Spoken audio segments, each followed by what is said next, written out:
Guerra y paz, de León Tolstoy. Segunda parte. Capítulo 1.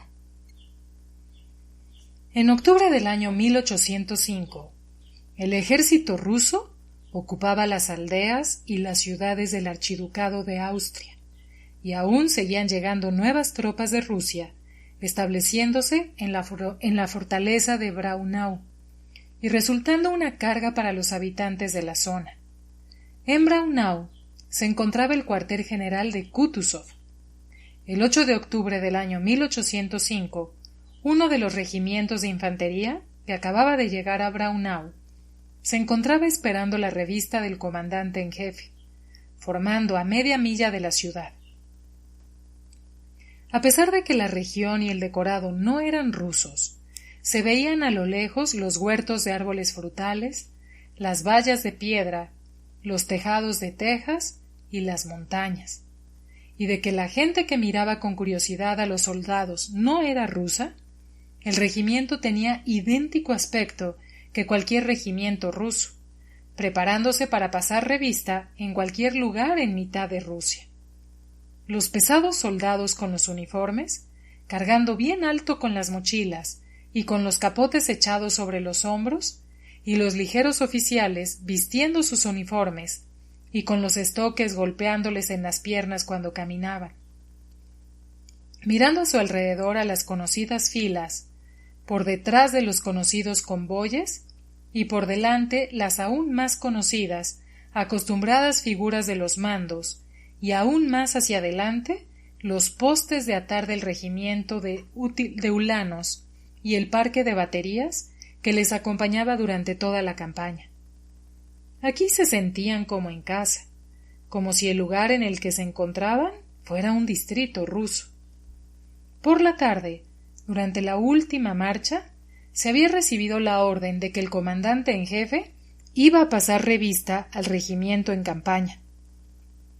A pesar de que las palabras de la orden no quedaron muy claras para el comandante del regimiento, y le surgió la pregunta de cómo debía interpretarlas, si sus hombres debían llevar uniforme de campaña o no, el Consejo de Comandantes de Batallón decidió que debían vestir uniforme de gala, basándose en que siempre es mejor pasarse que no llegar.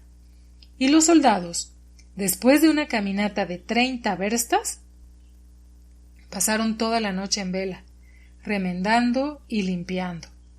Los ayudantes de campo y los jefes de compañía se dedicaron a organizar a los hombres de manera que a la mañana siguiente el regimiento, en lugar de ser una muchedumbre sucia y desordenada, como lo era la víspera, después de la última marcha, se había convertido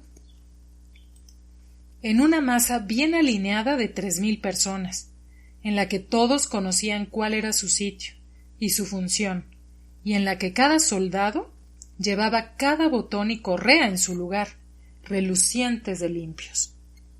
Y no solo el exterior se había corregido, sino que si el comandante en jefe hubiera querido mirar debajo de los uniformes, en cada uno de ellos hubiera visto las mismas camisas limpias y en cada mochila hubiera encontrado los efectos reglamentarios, las agujas y el jabón, como decían los soldados. Solo había una circunstancia sobre la que nadie podía estar tranquilo. Era el calzado.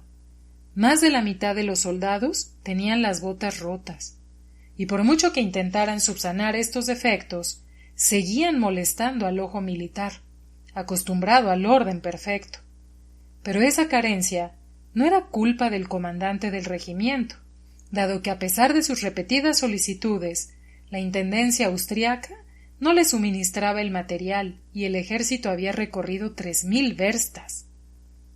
El comandante del regimiento era un general de cierta edad, sanguíneo, y de cejas y patillas grises, más ancho entre el pecho y la espalda que de un hombro a otro.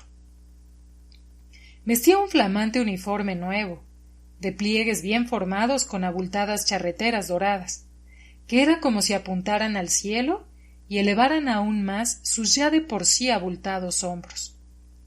El comandante del regimiento tenía el aire de una persona feliz en el cumplimiento de uno de los más solemnes actos de su vida. Pasaba por delante del regimiento y temblaba a cada paso al hacerlo, inclinando ligeramente la espalda. Era evidente que el comandante se admiraba de su regimiento, que le llenaba de felicidad, y que todas sus fuerzas morales estaban puestas solamente en él. Pero a pesar de ello, su andar vacilante parecía decir que, aparte de sus intereses bélicos, en su corazón ocupaban un lugar importante los intereses mundanos y el sexo femenino. Bueno, querido Nikolai Mitrich, dijo dirigiéndose con afectado descuido a un comandante de batallón. El comandante de batallón se adelantó sonriendo. Era evidente que ambos se sentían felices. Bueno, querido Nikolai Mitrich, esta noche ha sido dura. Guiñó un ojo. Pero miró al regimiento. Parece que el regimiento no está mal del todo, ¿eh? Era evidente que hablaba irónicamente. El comandante del batallón comprendió la alegre ironía y se echó a reír. No nos expulsarían ni de Tsaritsyn Luj, dijo riendo el comandante del regimiento. En ese instante, por el camino de la ciudad, donde había centinelas, aparecieron 2 jinetes. Eran un ayudante de campo y un cosaco. El comandante del regimiento miró al ayudante y se volvió intentando aparentar indiferencia ante la inquietud que le inspiraba esa aparición. Solo volvió a mirarles cuando el ayudante estaba a 3 pasos de él, con ese particular matiz mezcla de respeto y familiaridad con el que los comandantes de regimiento se dirigen a los oficiales, menores en edad y grado, que componen el séquito del comandante en jefe, y se preparó para escuchar al ayudante de campo. El ayudante había sido enviado por el Estado Mayor para aclarar al comandante del regimiento lo que no había sido claramente explicado en la orden del día anterior, y concretamente que el comandante en jefe quería ver el regimiento en el mismo estado con el que realizaba las marchas, con los capotes y los guardapolvos y sin ningún tipo de preparativo. A Kutuzov le había visitado la víspera un miembro del Consejo Superior de Guerra con la petición y la demanda de que fueran lo antes posible a unirse a las tropas del archiduque Fernando y de Mack y Kutuzov, no considerando adecuada esa adhesión, además de otros argumentos que le servían para reforzar su opinión, quería mostrar al general austriaco el lamentable estado en el que habían llegado las tropas de Rusia. Esa era la razón por la que iba a ver a la tropa, y por lo tanto, cuanto peor fuera la situación de ésta, más satisfecho estaría. A pesar de que el ayudante de campo no conocía estos detalles, le transmitió al comandante del regimiento la exigencia del comandante en jefe de que los soldados vistieran imprescindiblemente capote y guardapolvo, y que en caso contrario el comandante en jefe quedaría muy descontento. Al escuchar estas palabras, el comandante del regimiento bajó la cabeza, alzó en silencio los hombros y separó los brazos con gesto nervioso. Menuda la hemos hecho, dijo él sin levantar la cabeza. Ya se lo decía yo, Nikolai Mitrich. Ya le decía que si estábamos de marcha, entonces debían vestir los capotes. Le reprochó el comandante del batallón. Ay, Dios mío, añadió él, pero ni sus palabras ni sus gestos expresaron ni sombra de enojo, sino solamente la diligencia que quería mostrar ante el alto mando y el miedo de no complacerles. Avanzó con decisión. «Señores jefes de compañía», gritó con voz acostumbrada al mando. «Sargentos, ¿llegarán pronto?», le preguntó al ayudante de campo, con la cortesía que era evidente se debía a la persona con la que hablaba. «Creo que dentro de 1 hora». «¿Nos da tiempo a cambiarnos?». «No lo sé, general». El propio comandante del regimiento se acercó a las lilas y ordenó que se volvieran a poner los capotes. Los comandantes de compañía se dispersaron entre las tropas. Los sargentos se ajetrearon. Los capotes estaban en muy mal estado. Y en ese instante los antes silenciosos cuadros comenzaron a agitarse, descomponerse y bullir de conversaciones. Los soldados iban de acá para allá, echando los hombros hacia atrás, sacándose la mochila por la cabeza, sacando el capote y levantando los brazos para hacerlos pasar por las mangas. Media hora después se volvió al anterior orden. La única diferencia era que los cuadros, antes negros, se habían vuelto grises. El comandante del regimiento, de nuevo con paso vacilante, salió del mismo y lo contempló desde la distancia. «¿Pero qué es esto? ¿Qué es esto?», gritó él deteniéndose y sujetándose con la mano el cinto de la espada. «Que el comandante de la tercera compañía acuda a ver al general. Que el comandante de la tercera compañía acuda a ver al general». Se escucharon las voces por las filas y un ayudante de campo corrió a buscar al oficial que se retrasaba. Cuando el sonido de las diligentes voces, habiéndose ya confundido y convertido en general a la tercera compañía, llegó a su destino. El oficial requerido se dejó ver entre la compañía, y aunque era ya un hombre entrado en años y que no tenía costumbre de correr, agarrándose torpemente las piernas, se dirigió al trote hacia el general. El rostro del capitán expresaba la inquietud del colegial al que se manda que repita una lección que no ha estudiado. En la roja nariz, evidencia de falta de moderación con la bebida, aparecieron manchas y no cesaba de mover la boca. El comandante del regimiento miró de pies a cabeza al capitán, mientras éste llegaba jadeando e iba deteniendo el paso según se acercaba. Dentro de poco vestirá a los soldados con sarafán. ¿Qué es esto?, gritó el comandante del regimiento, adelantando su mandíbula inferior y señalando en las filas de la tercera compañía a un soldado vestido con un capote de diferente color que el resto. ¿Y usted? ¿Dónde estaba metido? Estamos esperando al comandante en jefe. ¿Y usted abandona su puesto? ¿Ah? Le enseñaré cómo ha de vestir los soldados para pasar revista. ¿Ah? El jefe de la compañía, sin apartar la vista de su superior, apretaba más y más los dedos contra la visera, como si en ese instante viera en esto su salvación. Los comandantes de batallón y los ayudantes esperaban un poco más atrás y no sabían dónde mirar. Bueno, ¿por qué se calla? ¿Quién es ese que va disfrazado de húngaro? Bromeó con severidad el comandante del regimiento. Su excelencia. ¿Qué excelencia? Su excelencia. Su excelencia. ¿Y qué pasa con esa excelencia? Nadie lo sabe. Su excelencia es Dolohov, que está degradado, dijo en voz baja el capitán, con una expresión tal como si quisiera decir que un degradado se podían hacer excepciones. ¿Y qué? ¿Le han degradado a mariscal de campo o a soldado? Pues un soldado debe vestir con los demás, según el reglamento.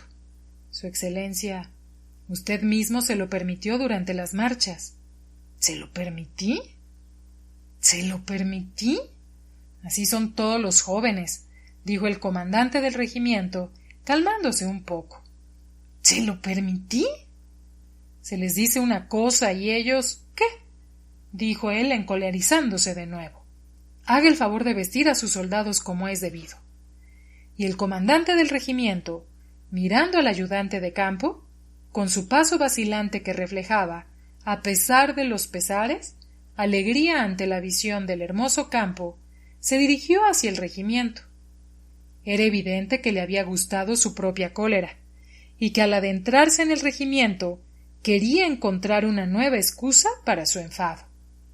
Después de haber reprendido a un oficial por llevar un emblema no del todo limpio, y a otro porque la fila estaba mal alineada, se acercó a la tercera compañía. ¿Cómo formas? ¿Dónde tienes la pierna? ¿Dónde la tienes? Gritó el comandante del regimiento, con un matiz de sufrimiento en la voz, aún faltándole 5 hombres para llegar al soldado vestido con un capote azul. Este soldado, que se distinguía de los otros por la frescura de su rostro y la particularidad de su cuello, enderezó lentamente la pierna doblada y miró directamente con sus luminosas e insolentes miradas al rostro del general. ¿Por qué llevas un capote azul? ¡Fuera! Sargento, que se cambie. Y no le dio tiempo a terminar la frase. General, estoy obligado a cumplir las órdenes, pero no tengo obligación de soportar, dijo apresurada y acaloradamente el soldado. En la formación no se habla. ¡No se habla! ¡No se habla! No estoy obligado a soportar ofensas, dijo Dólokhov con voz alta y sonora, con un tono de fingida solemnidad que impresionó desagradablemente a todos los que pudieron oírlo. Los ojos del soldado y del general se encontraron. El general guardó silencio, tirando enfadado del apretado fajín. Le ruego que haga el favor de cambiarse, dijo mientras se alejaba. Capítulo 2. ¡Ya viene! Gritó en ese instante el centinela. El comandante del regimiento, enrojeciendo, se acercó al caballo sujetando el estribo con manos temblorosas. Montó, se irguió, desenvainó la espada y con rostro feliz y decidido, la boca abierta de medio lado, se dispuso a gritar. El regimiento onduló como un pájaro esponjándose y quedó inmóvil. ¡Firmes! Gritó el comandante del regimiento con voz rotunda, alegre para sí mismo, severa para el regimiento y acogedora para el mando que se aproximaba. Por el ancho camino de tierra, rodeado de árboles, con un ligero resonar de muelles, se acercaba a buen paso un coche bienes alto y de color azul claro, y tras él galopaba el séquito y la escolta de croatas. Al lado de Kutuzov estaba sentado el general austriaco con un uniforme blanco, extraño en medio de los uniformes negros de los rusos. El coche se detuvo al lado del regimiento. Kutuzov y el general austriaco hablaban sobre algo en voz baja, y Kutuzov sonrió ligeramente en el momento en el que bajaba pesadamente del estribo. Exactamente como si no estuvieran allí esos 3000 soldados que, conteniendo el aliento, mantenían la vista fija en él y en el comandante del regimiento. Por el ancho camino de tierra, rodeado de árboles, con un ligero resonar de muelles, se acercaba a buen paso un coche, bienes alto, y de color azul claro, y tras él galopaba el séquito y la escolta de croatas. Al lado de Kutuzov estaba sentado el general austriaco con un uniforme blanco, extraño, en medio de los uniformes negros de los rusos. El coche se detuvo al lado del regimiento. Kutuzov y el general austriaco hablaban sobre algo en voz baja, y Kutuzov sonrió ligeramente en el momento en el que bajaba pesadamente del estribo, exactamente como si no estuvieran allí esos 3000 soldados que, conteniendo el aliento, mantenían la vista fija en él y en el comandante del regimiento.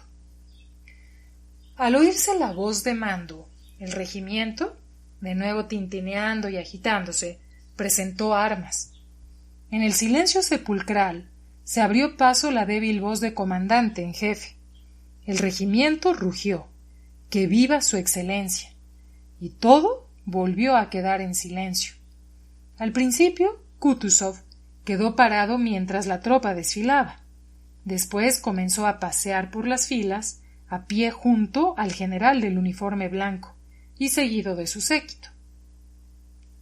Por la forma en la que el comandante del regimiento saludó al comandante en jefe, sin quitar los ojos de él, estirándose, encogiéndose e inclinándose hacia adelante, yendo en pos del general por las filas, conteniendo apenas el temblor y brincando a cada palabra y a cada gesto del comandante en jefe, era evidente que desempeñaba sus obligaciones de subordinado con más placer que las de superior.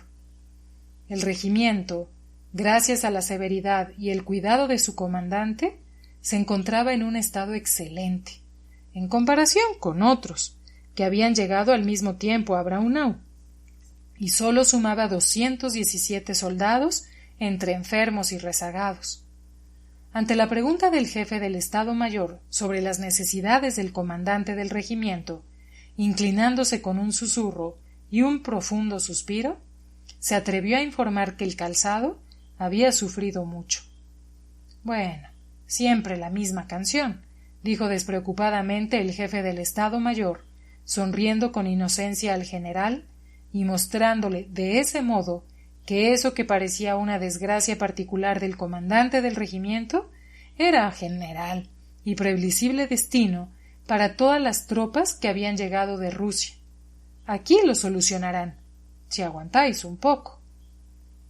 Kutuzov recorrió las filas, deteniéndose de vez en cuando, y diciéndoles unas cuantas palabras cariñosas a los oficiales, a los que conocía de la guerra de Turquía, y a veces hablando también a los soldados.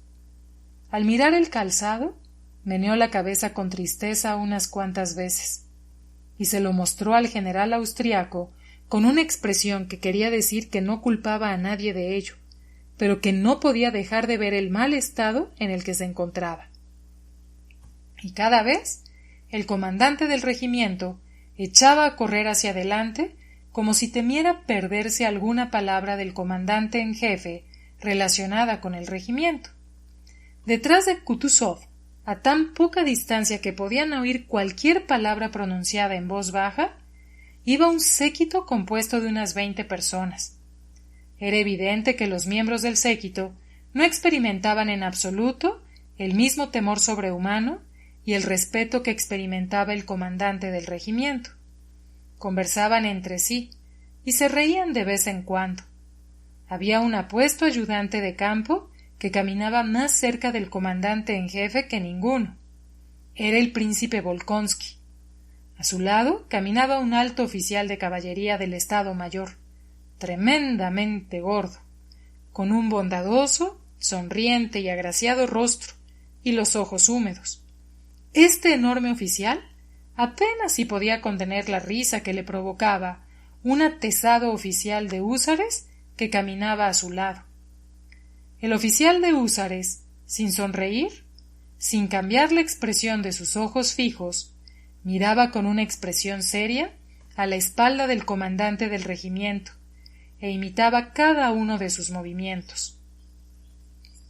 Cada vez que el comandante del regimiento se estremecía y se inclinaba, del mismo modo, exactamente igual, se estremecía y se inclinaba el oficial de húsares.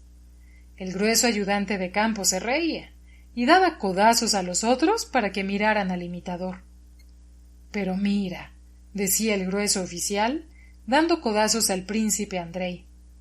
Kutuzov caminaba lenta y lánguidamente ante los miles de ojos que se salían de las órbitas siguiendo los movimientos del comandante. Al llegar a la tercera compañía, se detuvo de pronto. El séquito, que no había previsto esta parada, se aproximó a él involuntariamente. «Ah, Timojín», dijo el comandante en jefe, reconociendo al capitán de la nariz roja, que había sido reprendido por el capote azul. Parecía que era imposible erguirse más de lo que se había erguido Timojín durante la reprimenda del comandante del regimiento.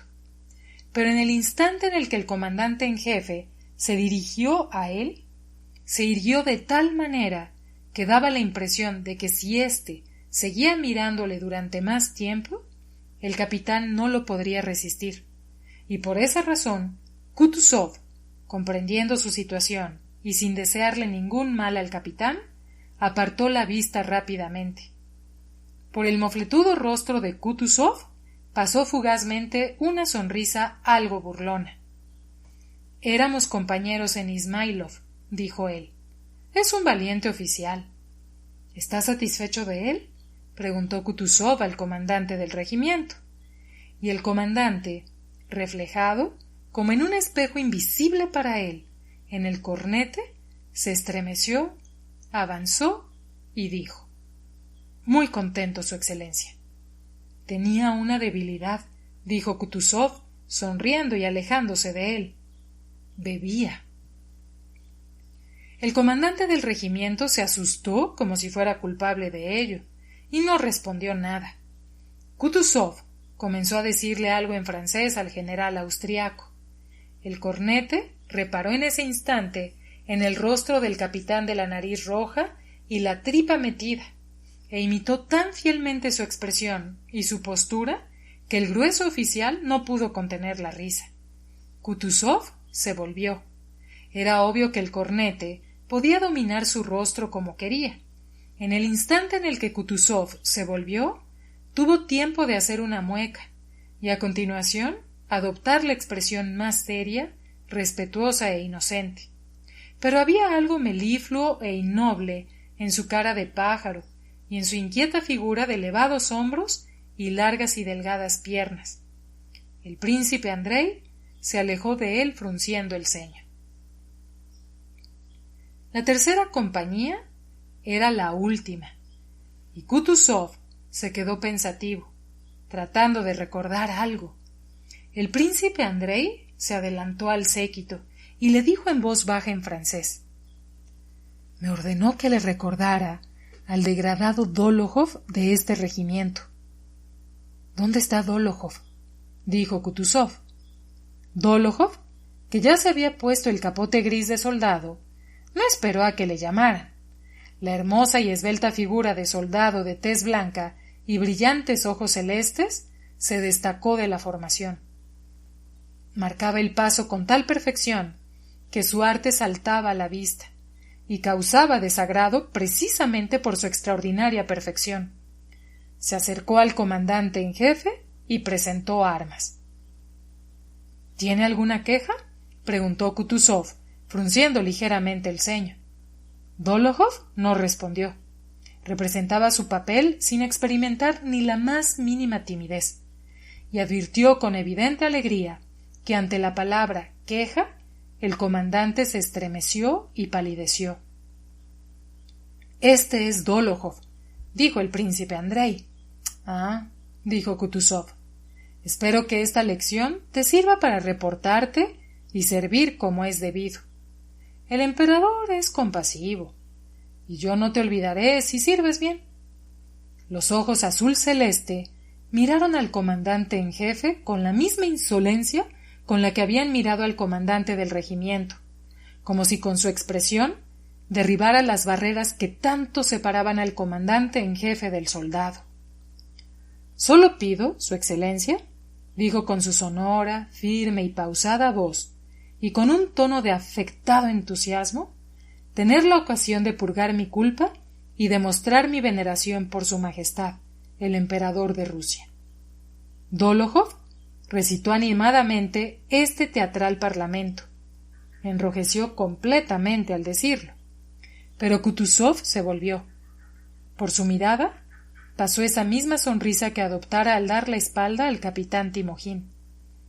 Se dio la vuelta y frunció el ceño, como queriendo expresar que todo lo que le había dicho Dolohov y todo lo que pudiera decirle sabía desde hacía tiempo que le aburriría y que no era en absoluto lo que se necesitaba.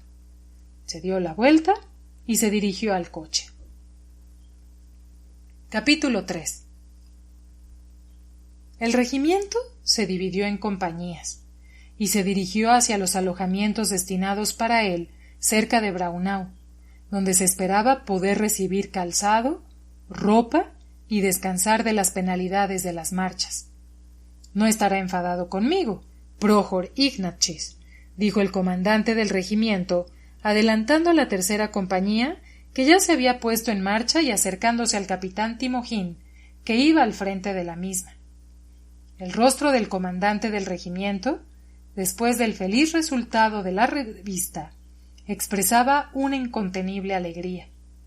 Al servicio del zar no se puede. Ya le compensaré en el frente la próxima vez. Le dio la mano a Timojin con alegre emoción.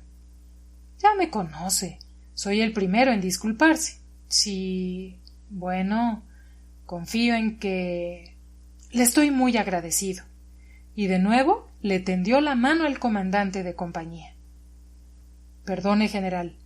Ni siquiera me atrevería, respondió el capitán de la nariz roja, sonriendo y descubriendo con su sonrisa la falta de 2 de los dientes superiores, saltados de un culatazo en Ismailov.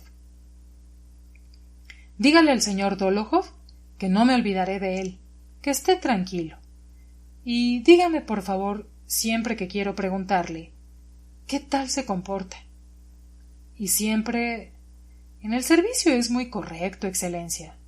Pero su carácter, dijo Timojin. ¿Qué? ¿Qué pasa con su carácter? Preguntó el comandante del regimiento.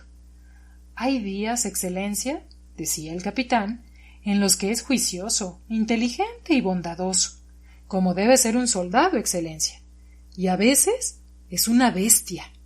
Sepa que en Polonia estuvo a punto de matar a un judío. Sí, sí, dijo el comandante del regimiento. Aun así hay que compadecerse de este joven caído en desgracia. Tiene muchos contactos.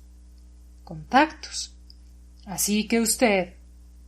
De acuerdo, Excelencia, dijo Timojin, dando a entender con su sonrisa que había comprendido cuáles eran los deseos de su jefe. Está bien. El comandante del regimiento buscó a Dólokhov entre las filas y acercó a él su caballo. En la primera acción, las charreteras, le dijo a Dólokhov, éste le miró sin decir nada y sin cambiar la expresión de su burlona sonrisa. Bueno, siguió el comandante del regimiento, que se sirva de mi parte un vasito de vodka a los soldados, añadió en voz alta para que los soldados pudieran oírle. Os doy las gracias a todos. Demos gracias a Dios. Y alejándose de la compañía, se acercó a otra. Verdaderamente es un buen hombre, y se puede servir a sus órdenes, dijo Timojin a un oficial subalterno que caminaba a su lado. Realmente actúa de corazón. Al comandante del regimiento le llamaban rey de corazones. ¿Y qué? ¿No han hablado de la paga extra? Preguntó el oficial subalterno. No. Vaya, eso no está bien.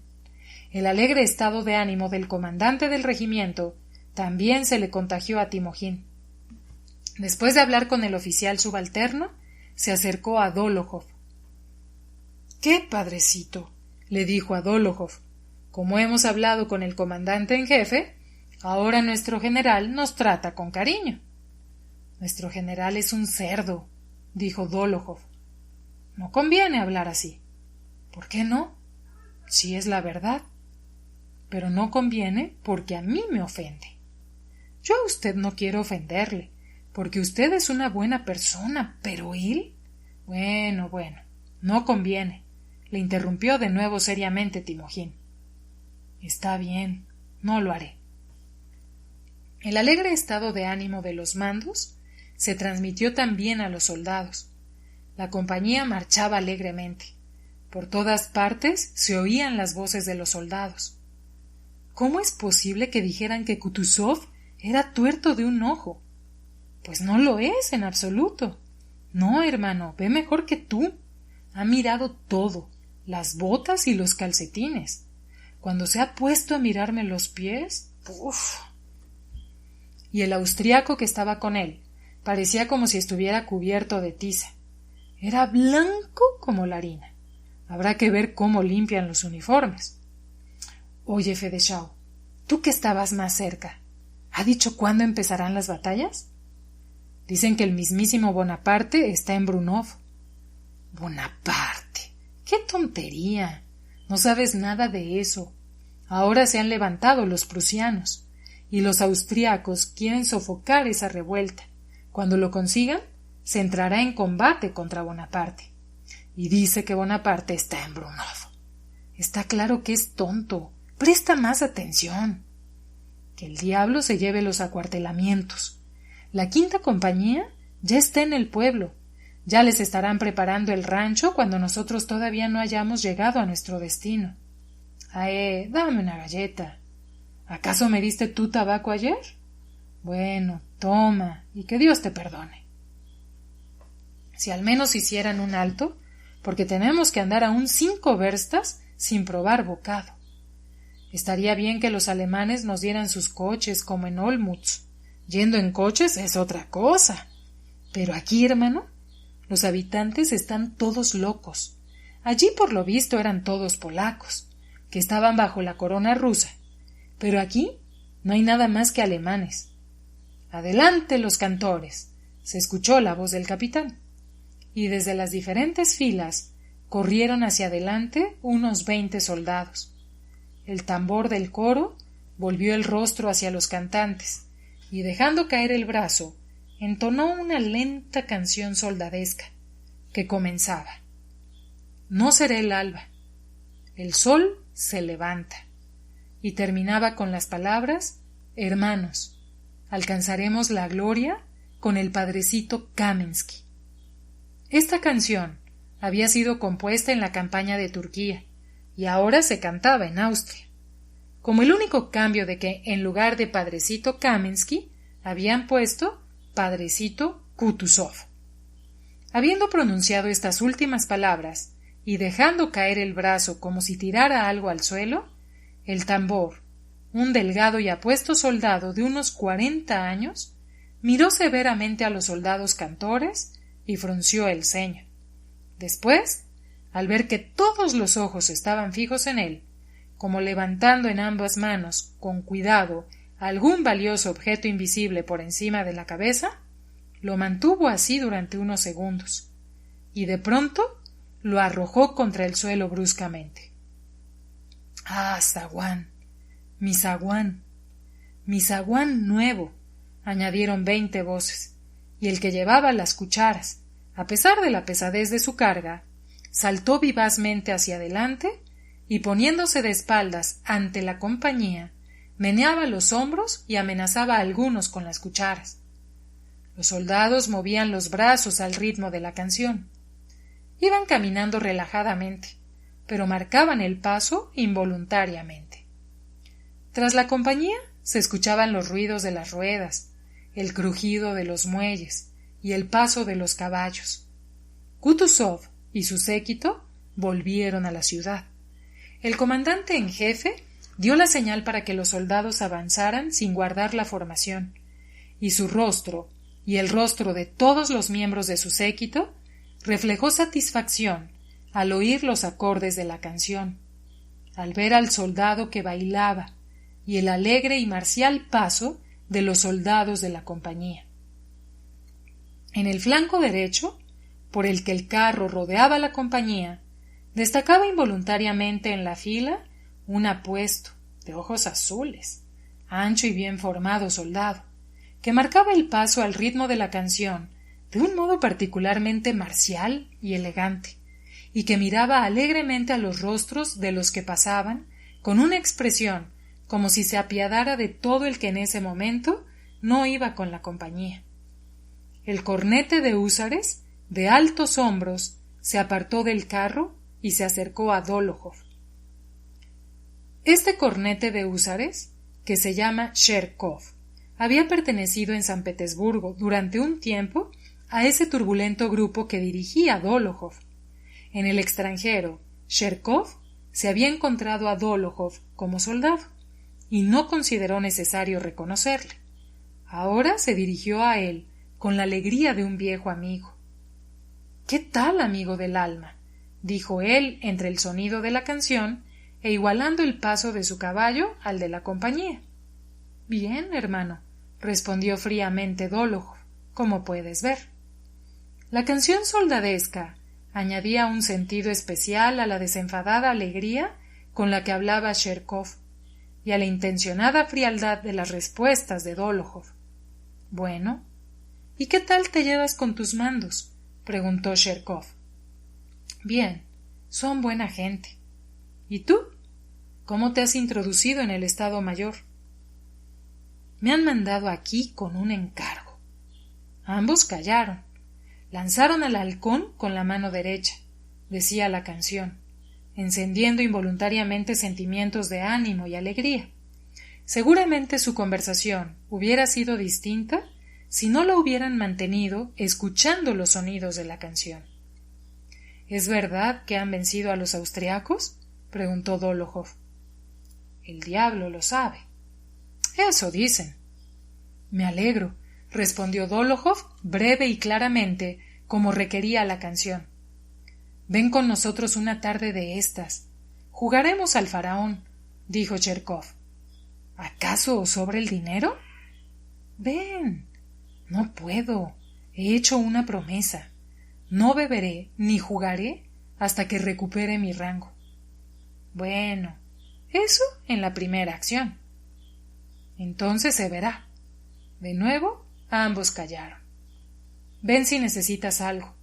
Todos te ayudaremos en el Estado Mayor, dijo Cherkov. Dólokhov se sonrió. Mejor será que no te preocupes. Si necesito algo, no se lo pediré al Estado Mayor. Lo cogeré yo mismo. Dólokhov miró con rabia al rostro de Cherkov. Bueno, pero yo quería... Pues ya lo sabes. Adiós. Que te vaya bien. Muy alto y lejos de mi patria. Cherkov espoleó el caballo que por 3 veces se encabritó sin saber cómo echar a andar y galopando al compás de la canción dejó atrás la compañía y alcanzó el carro, también al compás de la canción. Capítulo 4. Al volver de la revista, Kutuzov se dirigió en compañía del general austriaco a su despacho y llamando al ayudante de campo le ordenó que le trajera unos papeles sobre el estado de las tropas que habían llegado y las cartas que hasta el momento se habían recibido del archiduque Fernando. El príncipe Andrei Volkonsky entró en el despacho del comandante en jefe con los documentos solicitados. Kutuzov y el miembro del Consejo Superior de Guerra austriaco estaban sentados en una mesa sobre la que estaban extendidos unos planos. «Ay», dijo Kutuzov mirando a Volkonsky, como si con esta palabra le rogara esperar, y siguió en francés la conversación iniciada. «Yo solamente digo, general», decía Kutuzov con una agradable, elegante expresión y entonación que obligaba a escuchar cada una de las palabras que decía pausadamente. Hasta él mismo se escuchaba con evidente placer. «Yo solamente digo, general, que si esto dependiera de mi propio deseo, hace tiempo que se hubiera cumplido la voluntad de Su Alteza, el emperador Francisco. Ya hace tiempo que hubiera unido mis tropas a las del archiduque, y tiene mi palabra de que tras pasar el alto mando del ejército a un general más competente y hábil de los que tanto abundan en Austria, y así descargarme de las pesadas responsabilidades, para mí personalmente sería un placer. Pero las circunstancias son más poderosas que nosotros, general». Y Kutuzov sonrió, con una expresión tal como si estuviera diciendo: «Tiene todo el derecho de no creerme, e incluso me es exactamente lo mismo, si lo hace o no, pero no tiene motivos para decírmelo, y esa es la cuestión». El general austriaco tenía aspecto de no estar satisfecho, pero no podía responder a Kutuzov en ese tono. «Al contrario», dijo él con tono rezongante y enojado, que contradecía las palabras lisonjeras que pronunciaba. «Al contrario, Su Alteza, aprecia en muy alto grado la participación de Su Excelencia en la compañía, en la campaña, pero creemos que la actual lentitud priva a las gloriosas tropas rusas y a sus comandantes de los laureles que están acostumbrados a cosechar en la batalla. Remató él la frase que evidentemente ya tenía preparada. Kutuzov hizo una reverencia sin cambiar la sonrisa. Y yo estoy convencido, basándome en la última carta con la que me honró Su Alteza el Archiduque Fernando, que las tropas austriacas, bajo el mando de una ayuda tan hábil como la que puede brindar el general Mack, ahora ya habrán conseguido una victoria definitiva y no necesitarán de nuestra ayuda, dijo Kutuzov. El general frunció el ceño. Aunque no hubiera noticias que confirmaran la derrota de los austriacos, había demasiadas circunstancias que confirmaban los generales rumores desfavorables, y por lo tanto, la suposición de Kutuzov sobre la victoria de los austriacos se parecía mucho a una burla. Pero Kutuzov sonreía dulcemente, con la misma expresión que quería decir que él tenía derecho a suponerlo. Realmente la última carta que habían recibido del ejército de Mack le informaba de la victoria y de la inmejorable situación estratégica del ejército. «Tráeme esa carta», dijo Kutuzov, dirigiéndose al príncipe Andrei. «Tenga la bondad de escuchar».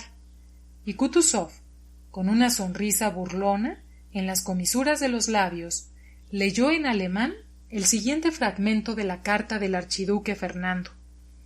«Tenemos aproximadamente 70.000 soldados del total de las fuerzas conjuntas, de manera que podemos atacar y destruir al enemigo en caso de que atravesara el Lech. Como hemos tomado Ulm, podemos mantener bajo nuestro control las dos orillas del Danubio en todo momento, y en caso de que el enemigo no atraviese el Lech, pasar el Danubio, arrojarnos sobre sus líneas de comunicación, más abajo atravesar de regreso el Danubio, y si el enemigo piensa lanzar todas sus fuerzas contra nuestros fieles aliados, no permitirle cumplir con sus propósitos. De ese modo, esperaremos animosamente el momento en el que el ejército imperial ruso esté del todo preparado, y después de eso esperaremos juntos la ocasión de conceder al enemigo la suerte que se merece. Al terminar ese párrafo, Kutuzov respiró profundamente y miró atenta y afectuosamente al miembro del Consejo Superior de Guerra. «Pero usted conoce, Excelencia, el sabio principio que prescribe suponer siempre lo peor», dijo el general austriaco, evidentemente deseando dejarse de bromas y abordar el asunto. Miró descontento al ayudante de campo. «Perdone, general», le interrumpió Kutuzov, y también se volvió hacia el príncipe Andrei. «Mira, querido, tráeme todos los informes de nuestros exploradores de Kozlovsky.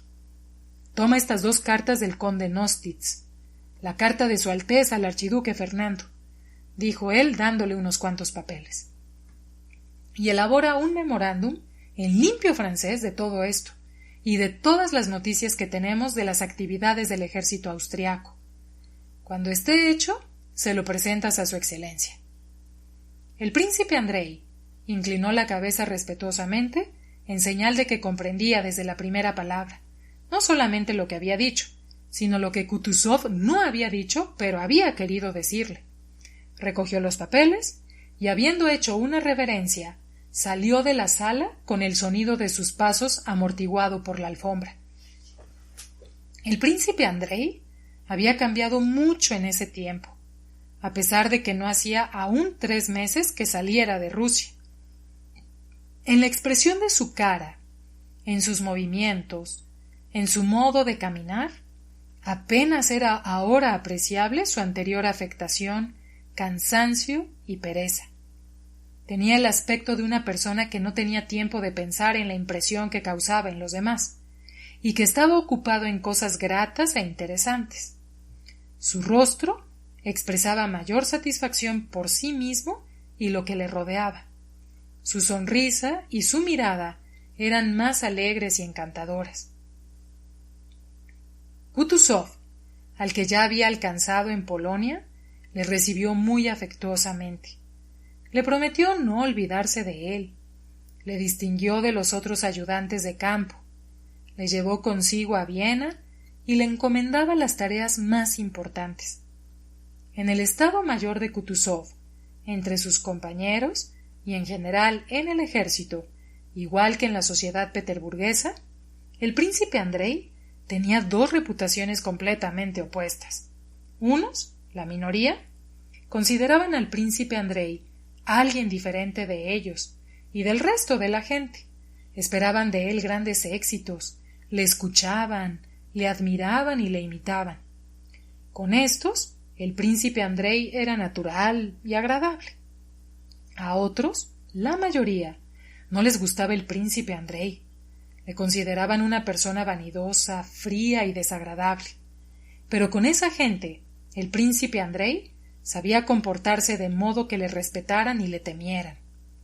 Con las dos personas con las que guardaba una relación más estrecha eran unos de sus amigos de San Petersburgo, el gordo y bonachón príncipe Nesvitsky, que era inmensamente rico, despreocupado y alegre, que daba de comer y de beber a todo el Estado Mayor. Se reía constantemente de todo de lo que era posible reírse, y no comprendía ni creía en la posibilidad de ruindad ni de odio en el hombre. El otro era un hombre sin posición, el capitán del regimiento de infantería Kozlovsky, que no tenía ningún tipo de educación mundana. Incluso ni siquiera hablaba bien en francés, pero que con esfuerzo y dedicación se abría camino, y en esta campaña había sido recomendado, y se le había asignado una tarea especial a las órdenes del comandante en jefe. Volkonsky se relacionaba con él con placer, pero en su trato siempre había un aire protector. Al salir del despacho de Kutuzov, se acercó con los papeles a Kozlovsky, que estaba en guardia y se sentaba al lado de la ventana, leyendo un libro sobre fortificaciones. Unos cuantos soldados, vistiendo el uniforme completo y con rostros tímidos, esperaban pacientemente en el otro extremo de la habitación. —Bueno, ¿qué, príncipe? —preguntó Kozlovsky. Ha ordenado elaborar un documento con las razones por las que no avanzamos. —¿Y por qué no avanzamos? El príncipe Andrei se encogió de hombros. —Viéndolo bien, la verdad es que es lógico que lo pregunte —dijo él. —¿No hay noticias de Mack? —preguntó Kozlovsky. —No. Si fuera verdad que está herido, hubiéramos recibido noticias. —Es incomprensible —dijo el príncipe Andrei. —Ya le dije, príncipe, que no nos deparará nada bueno que los austriacos tomen el poder de nuestras tropas. El príncipe Andrei sonrió y se dirigió hacia la salida, pero en ese momento se encontró a un general austriaco, alto y evidentemente forastero, con la cabeza vendada con un pañuelo negro y la orden de María Teresa al cuello, que había golpeado la puerta y entrado apresuradamente en la sala. El príncipe Andrei se detuvo. La alta figura del general austriaco, su ceño fruncido, su rostro decidido y sus rápidos movimientos eran tan asombrosos por su importancia e inquietud que todos los que estaban en la sala se levantaron espontáneamente. —¿El comandante en jefe Kutuzov? —dijo rápidamente el general forastero con su brusca pronunciación alemana, mirando a ambos lados y dirigiéndose sin detenerse hacia la puerta del despacho. —El comandante en jefe está ocupado —dijo Kozlovsky, apresurada y sombríamente, como siempre en el cumplimiento del deber, acercándose al desconocido general y cortándole el paso hacia la puerta. —¿A quién tengo que anunciar?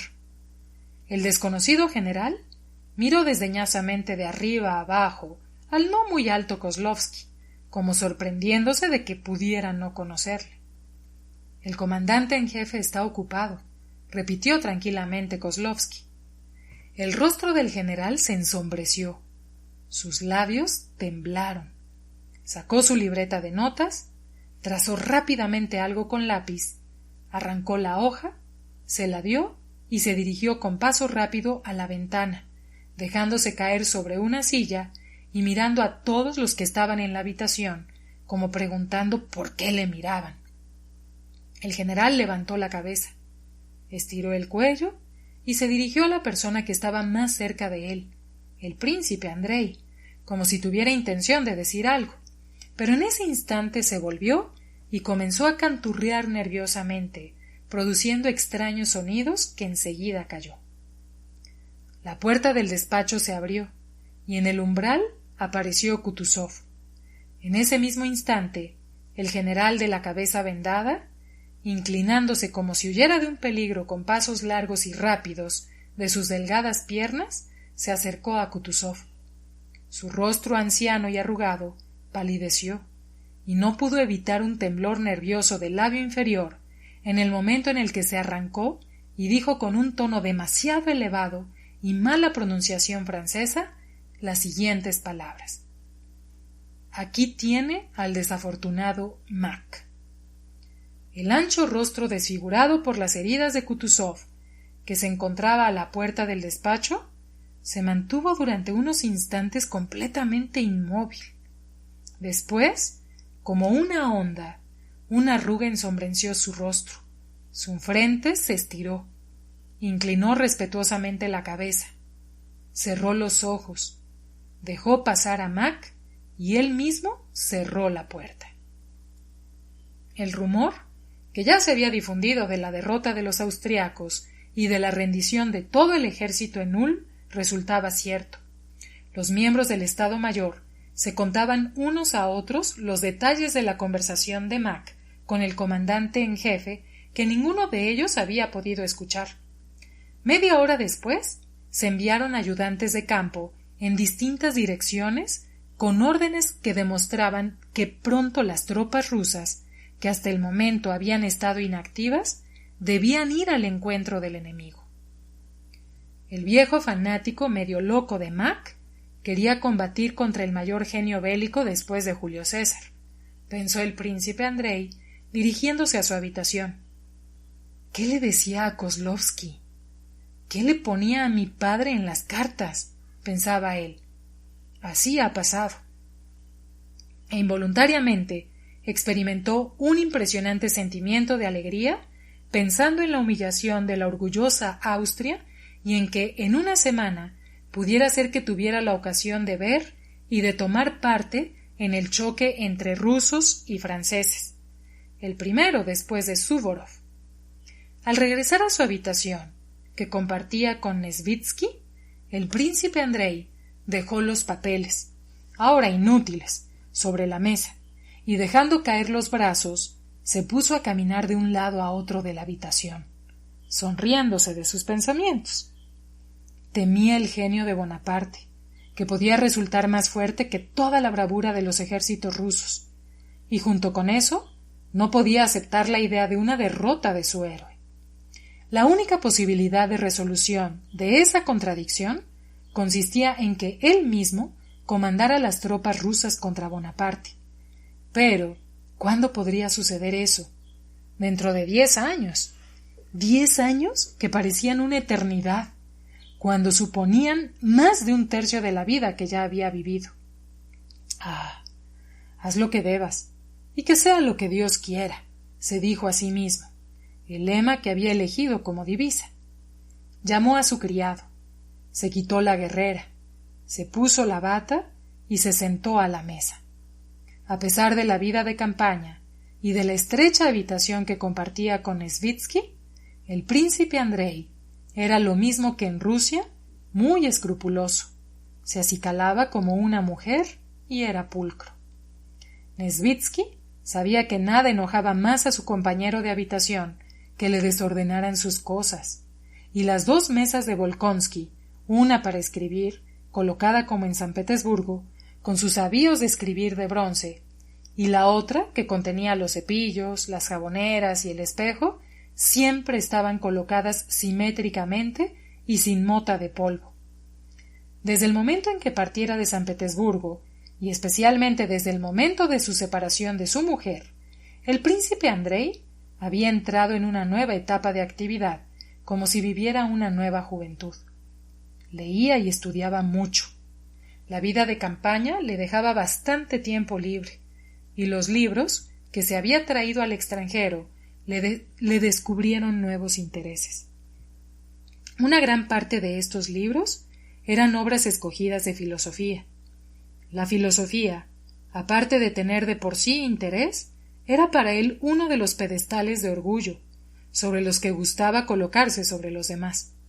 Aunque ya tenía muchos variados pedestales desde los que podía mirar por encima a la gente, su cuna, sus relaciones, su fortuna, la filosofía representaba para él un pedestal sobre el que se podía sentir superior incluso a personas como el propio Kutuzov, y sentir eso era condición indispensable para la tranquilidad espiritual del príncipe Andrei. Tomó el último volumen de las obras seleccionadas de Kant, que yacía en la mesa, abierto por la mitad, y se dispuso a leer. Pero su pensamiento estaba muy lejos, y sin cesar se le aparecía su imagen preferida, el estandarte del puente de Arcola. Bueno, hermano, la botella corre de mi cuenta, dijo el enorme y grueso Nesvitsky, entrando en la habitación, como siempre acompañado de Cherkov. Menudo lío con Mac, ¿eh? Sí, ahora él ha pasado una desagradable media hora ahí arriba, dijo el príncipe Andrei. Había hecho una apuesta. El príncipe Andrei sostenía que Mac sería herido y había ganado. La botella corre de mi cuenta, dijo Nesvitsky, quitándose la guerrera que comprimía su rollizo cuello. ¿Qué almuerzo vamos a tener hoy, hermano? Cabra silvestre. He conseguido una fresca y pavo con castañas. Ya decía yo que el Mac se iba a pegar a los dientes, dijo Cherkov, pero su broma no gustó. El príncipe Andrei le miró fríamente y se volvió a Nesvitsky. ¿Qué se ha escuchado cuando saldrán?, dijo él. Han mandado avanzar a la segunda división, dijo Cherkov con sus obsequiosos modales. Ah, dijo el príncipe Andrei. Se volvió y comenzó a leer. Bueno, no te pongas a filosofar ahora, gritó Nesvitsky, dejándose caer en la calma y resoplando. Conversemos. ¿Cómo me he reído? ¿Te puedes imaginar que tan pronto como llegamos nosotros, Strauch se va? Hay que ver cómo actúa Cherkov con él. Nada, le he devuelto el honor al aliado, dijo Cherkov, y Nesvitsky se puso a reír de tal modo que la cama crujió debajo de él. Strauch, un general austriaco, enviado desde Viena para vigilar el abastecimiento del ejército ruso, se había encariñado, por alguna razón, de Cherkov.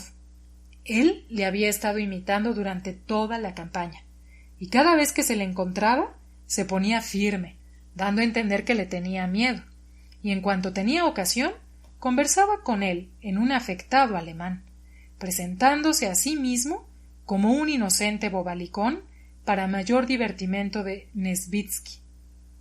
Ah, sí, dijo Nesvitsky, dirigiéndose al príncipe Andrei.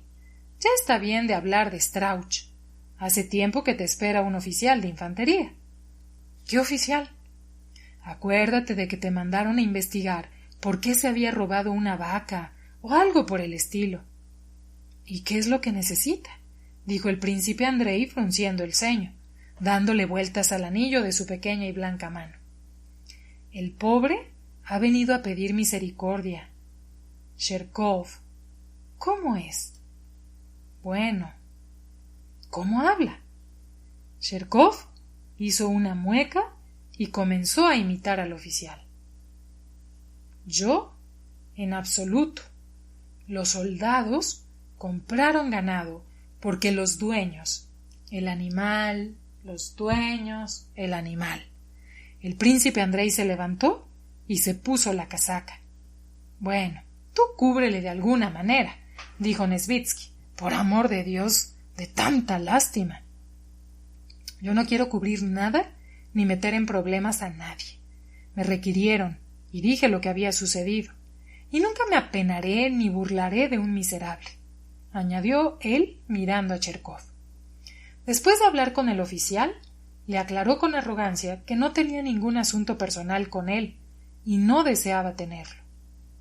Pues usted mismo sabe, su príncipe, decía el oficial, que evidentemente tenía dudas de cómo debía dirigirse a ese ayudante de campo.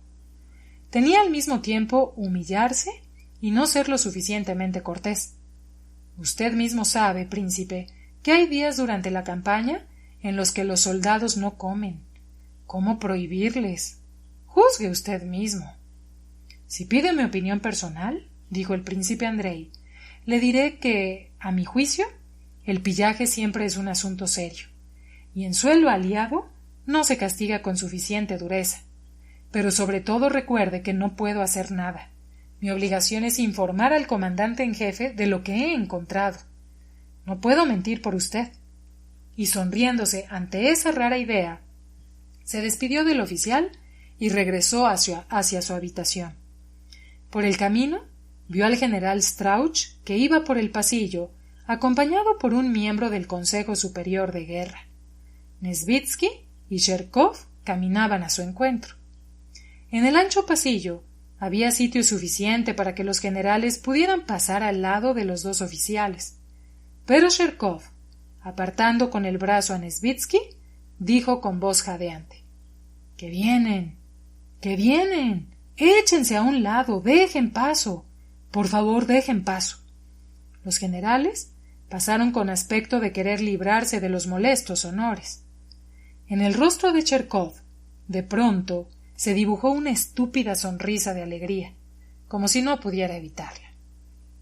Su Excelencia, dijo él en alemán, adelantándose y dirigiéndose al general austriaco, tengo el honor de felicitarle.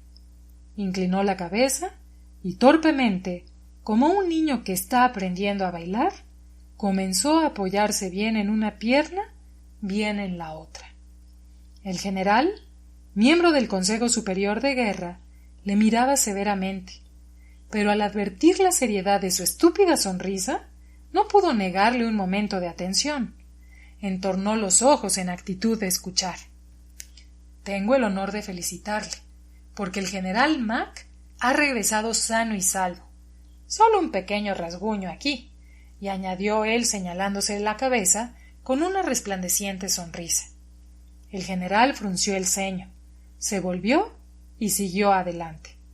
Dios mío, qué ingenuo, dijo con enfado, después de haberse alejado unos cuantos pasos.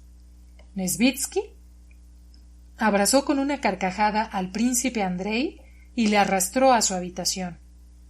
El príncipe Andrei entró tras Nesvitsky en la habitación y, sin hacer caso de sus risas, se acercó a su mesa y tiró al suelo la gorra de Cherkov que estaba sobre ella. —¡Pero qué cara! —decía entre risas Nesvitsky. —Es increíble. Solo un pequeño rasguño aquí. —No hay nada de qué reírse —dijo el príncipe Andrei. —¿Cómo que no?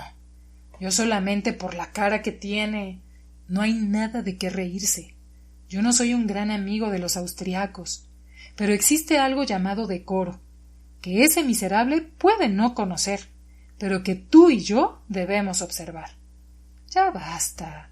Está a punto de llegar —interrumpió asustado Nesvitsky. —Me da igual. ¿Qué impresión de nosotros se van a llevar los aliados? ¡Cuánta delicadeza! Ese oficial que robó una vaca para alimentar a su compañía en realidad no es peor que tu Cherkov. Ese al menos necesitaba la vaca.